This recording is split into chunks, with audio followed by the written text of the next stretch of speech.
বাজার পরিদর্শনে পুরমন্ত্রী অগ্নিমিত্রা পাল। রেখেছে আপনাদের সামনে ছবি।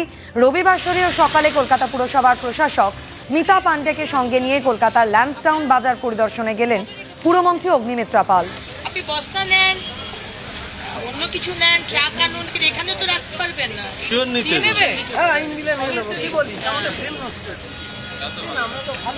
দিদি, আপনারা কি এখানেই বসেন না চলে যান?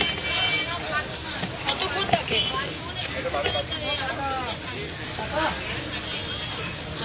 পাক জঙ্গির কলকাতার ভোটার কার্ড।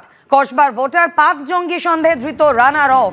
কিভাবে ভোটার কার্ডে নাম তুলল এই পাক নাগরিক রানার অফ? তদন্তে রাজ্য পুলিশের স্পেশাল টাস্ক ফোর্স।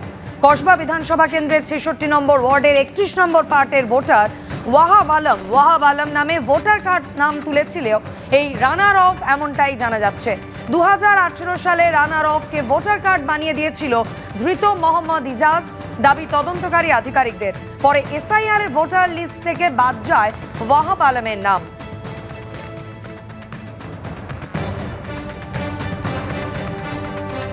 কসবার ভোটার পাক জঙ্গি সন্দেহে ধৃত এই রানার অফ। কিন্তু কিভাবে ভোটার কার্ডে নাম তুলল পাক নাগরিক রানার অফ? তদন্তে নেমেছে রাজ্য পুলিশের স্পেশাল টাস্ক ফোর্স। কসবা বিধানসভা কেন্দ্রের ৬৬ নম্বর ওয়ার্ডের ৩১ নম্বর পার্টের ভোটার এই ওয়াহাব আলম ওরফে রানার অফ।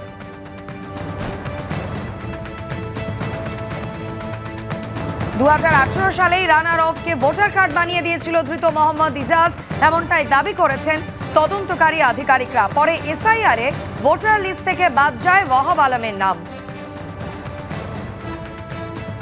রানা রাউফ পাকিস্তানের আইএসআই এর অপারেটিভদের সঙ্গে সরাসরি যোগাযোগ যার, সেই রানা রাউফকে গ্রেপ্তার করেছে বেঙ্গল পুলিশের এসটিএফ। কিন্তু এই রানা রাউফের নাম খাস কলকাতার ভোটার লিস্টে। কসবা বিধানসভার অন্তর্গত ৬৬ নম্বর ওয়ার্ড, সেই ওয়ার্ডের ভোটার লিস্টে কিন্তু নাম ছিল রানা রাউফের, নাম ছিল ওয়াহাব আলম নামে। ইতিমধ্যে তদন্তকারীরা এই নামটিও জানতে পেরেছেন যে এই ভুয়ো নামটা ব্যবহার করা হচ্ছিল। আধার কার্ড, ভোটার কার্ড তার কাছ থেকে পাওয়া গিয়েছিল। এই আধার কার্ড মোহাম্মদ ইজাজ তৈরি করে দিয়েছিল, এমনটা তারা জানতে পেরেছেন। কিন্তু এর শুধুমাত্র আধার কার্ড, ভোটার কার্ড না, ভোটার লিস্টেও তার নাম। একবার আমরা দেখে নেব। আমার কাছে সামনে এখানে দুটি ভোটার যে তালিকা রয়েছে, একবার দেখে নেব যে এখানে একটি তালিকা যেটা আমার সামনে, হাতের সামনে প্রথম তালিকাতে দেখা যাচ্ছে যে ৩১ নম্বর পার্ট কসবা বিধানসভা, এবং এটি আপডেট হয়েছে, ওটা ডেট অফ আপডেশন 16/12/2025। এখানেই ঠিক 416 নম্বর যে নামটি, এই হচ্ছে 416 নম্বর নাম, ওয়াহাব আলম। বাবার নাম জাবার আলম, বাড়ির ঠিকানা 5J, ঠিকানা বয়স হচ্ছে 36, জেন্ডার মেল। তার এপিক নাম্বার হচ্ছে ZYR 266 5313। এই হচ্ছে ছবি। তখনও কিন্তু জলজল করছে এই তালিকায় ওয়াহাব আলম আদতে রানা রাউফ, যে পাকিস্তানের ফৈজলাবাদের বাসিন্দা, তার নাম, অর্থাৎ তালিকার মধ্যে তাকে দেখা যাচ্ছে। এখানে তার বাবার নামে কিন্তু অন্য আর কোনো জায়গায় দেখা যায়নি। এমনকি এই তালিকাতে আপাতত তাকে যে ভোটার কার্ড, আধার কার্ড করে দিয়েছিল, বা তার লিস্টে যাতে নাম থাকে সে ব্যবস্থা যে করে দিয়েছিল, সেই মোহাম্মদ ইজাজেরও নাম নেই। এই যে তালিকাটি আমি দেখালাম, সেই তালিকার পরে আমার আরেকটা তালিকা রয়েছে, যে তালিকাটি এসআইআর এর প্রক্রিয়ার পরে যে তালিকাটি সামনে এসছে, সেই তালিকায় দেখাচ্ছি সরাসরি 2016। এখানে লেখা রয়েছে deleted after adjudication by judicial officers.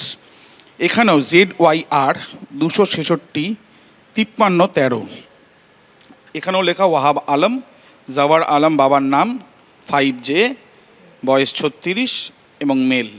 এই তালিকা থেকে যে দুটি নাম বাদ গেছে তার মধ্যে অন্যতম হচ্ছে এই ওয়াহাব আলম ওরফে রানা রাউফ, যে পাকিস্তানের এক জঙ্গি, যাকে ইতিমধ্যে গ্রেপ্তার করা হয়েছে বেঙ্গল এসটিএফের তরফ থেকে। এই যে তালিকাটা দেখালাম, সেই তালিকাটা ডেট অফ আপডেশন হচ্ছে 9/4/2026, পার্ট 31, কসবা বিধানসভা। এই যে তিলজলা অঞ্চলের, যেটা তিলজলা পোস্ট অফিসের অন্তর্গত, এই যে দুটি লিস্ট, সেই দুটি লিস্টে কিন্তু স্পষ্ট হচ্ছে যে এই রানা রাউফ সে কীভাবে ভোটার তালিকাতে তার নাম ছিল। ইতিমধ্যে অভিযোগ উঠছে যে এই ধরনের নাম কি তাহলে আরও অনেক রয়েছে ভোটার লিস্টে, যেটা এসআইআর প্রক্রিয়ার মাধ্যমে এইভাবেই ডিলিট হয়েছে, বা এইভাবেই বাদ গেছে, বা অ্যাডজুডিকেশনের অন্তর্গত হয়েছে। রানা রাউফ তাকে যখন ডাকা হয়েছিল তখন সে সেইভাবে উপস্থিত হয়নি এমনটাই জানা যাচ্ছে। এই ডাকা হয়েছিল যখন তাকে এসআইআরের প্রক্রিয়ায় শুনানির জন্য ডাকা হয়েছিল এমনটাই জানা যাচ্ছে। কিন্তু কিভাবে নাম উঠলো, তার বাবার নাম নেই, তার পরিচিত সেরকম কারোর নাম নেই, বা তার যে আধার কার্ড ভোটার কার্ড নিজের অ্যাড্রেস দিয়ে যে মোহাম্মদ ইজাজ করে দিয়েছিল সে মোহাম্মদ ইজাজের নাম নেই, অথচ রানা রাউফের নাম ওয়াহাব আলম হিসাবে রয়েছে কিভাবে, এই নিয়ে থাকছে প্রশ্ন। ক্যামেরায় তরুণ বিশ্বাসের সাথে আবির দত্ত, এবিপি আনন্দ। এবিপি আনন্দ, এগিয়ে থাকে, এগিয়ে রাখে।